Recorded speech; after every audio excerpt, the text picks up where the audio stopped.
Бүгін бізде Volkswagen Vento автоунасы. Крылоны қандай шешеміз жана қандай салабыз деген суроо. Бұл жерден крылоны биринчи бұл жерден 1 болт шешеміз, 10 болттордон гайд болтпен 10 болт. Бұл жерден шешеміз, бұл жерден шешеміз, бұл жерден шешеміз жана бұл жерден шешеміз. Экинчи бұл жақтан шешеміз 1 болт, бұл жақтан шешеміз 1 болт. Үчүнчү подкрылникти шешип алса желательно жакшы болот. Подкрылниктин ичинен бұл жерден 1 болт жана астыдан 1 болт шешеміз. Так, андан соң болду, крыло чыгат. Андан кийин жаңы крылону салабыз. Жаңы крылону салабыз.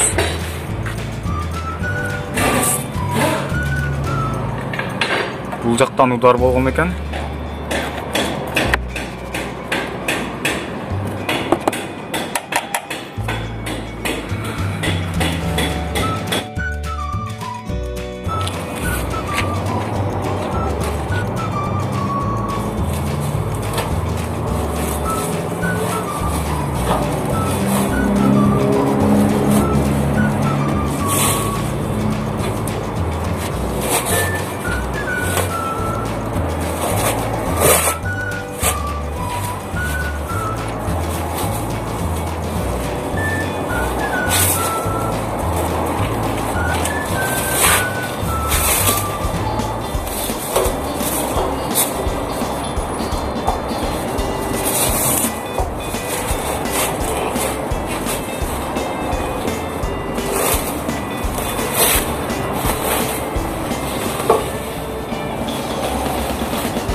Жерди катырабыз.